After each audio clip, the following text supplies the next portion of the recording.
Hello neighbor, this is Curt at etrailer, and today we're taking a look at these Konig Self-Tensioning Tire Chains on our 2023 Jeep Grand Cherokee L.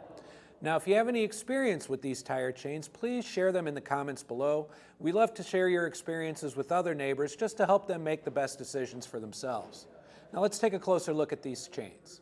Now when you order these tire chains, they do come in a set, one for each side. They're not specific to left or right, and they're going to come in a really nice carrying case right here. It's going to help them stay organized in there, and it's really compact and easy to store in the vehicle so you can have them with you at all times. The chains themselves are a nickel-manganese alloy steel, which is going to really help them with corrosion resistance, because if they are those snow and icy conditions, there's going to be salt amongst other things on the road that you want to make sure that, that these aren't going to corrode on you. They're a very small link as well, which actually is going to help your tires roll a little bit easier. It's going to give you a smoother ride than the bigger link tire chains will. They're in a diamond pattern.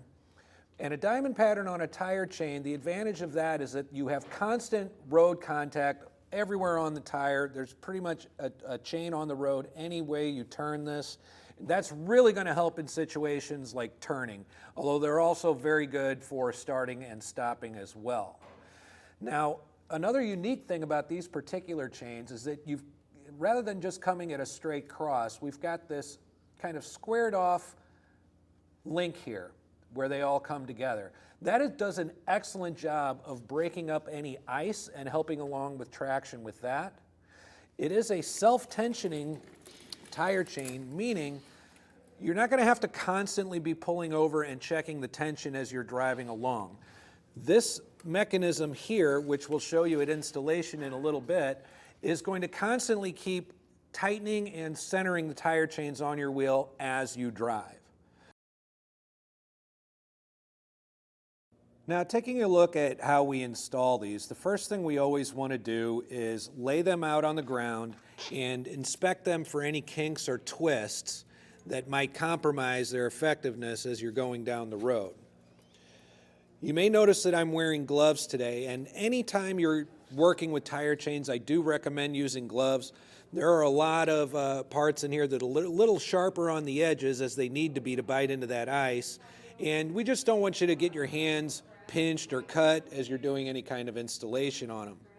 Now, as you have them laid out, it's important to lay them out in the way that you're going to be putting them on, because this will be a really easy slip behind the wheel type of installation. So the two things that I'm going to look for on these chains is that I've got my tensioning device over here to my left, face down with the Konig symbol facing downwards. I'm going to make sure that the open end of the hooks on the cable there are going to be facing away from the tire, so there's no sharp edges against the sidewall of my tire. And I'm also going to make sure that this middle section is disconnected. Now, if I've got all of that correct, I'm going to simply feed the chain behind the tire and make that connection with the cable in the back, which is simply going to feed in right here, slip in, and hook. So let's lay this back out and feed it behind the tire and make that connection. So we're going to go ahead, and remember we have that middle section open. We're going to feed one side of the chains around the back to the other side of the tire there. Get everything kind of straightened and cleaned up. Then we'll take the one end of our cable along with the other end here, and we're going to reach behind the tire and make that connection right here on the top. So again, I had mentioned this is a set of tire chains that will not require you getting underneath the vehicle in order to hook it up. So we're going to go ahead and pop that through right there.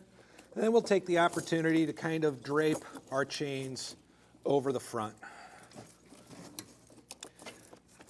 And one of the great things about the diamond pattern style is it really does help you line everything up, because where the chains are crossing here should be roughly at the middle of your tire, or as close to the middle of the tire as possible. So it really helps us kind of line up and get the slack correct in order to make our connections on the front.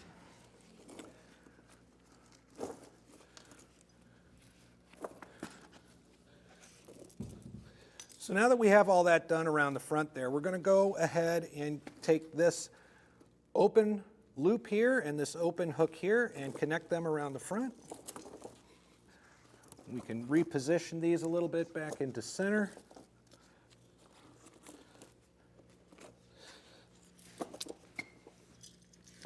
And now that we have all that done, we can go ahead and make our connection down here on the bottom. Now, this part of the device is really simple to use as well. We're going to simply open the end of this tensioning device here. We're going to feed the cable on through that, and then we're going to tighten it up about as much as we can there. Now, we've got that good and snug and caught, and it's already pretty darn snug around here, but we've also got this tensioning device here, which we're going to go ahead and bring out, and with the open side of the hook facing away from the wheel again, go ahead and make that connection there. So there you have it. This might be the easiest installation of a tire chain that I've ever done myself, which makes it a really nice piece of equipment to have in your car in case you need to pull over in a situation where you need to get these on quickly, not in your garage or anything like that. It will be very easy to put these on without having to get under the vehicle and in that snow and ice that you're so worried about, like you would with other tire chain systems. It fits the tire and wheel really, really well.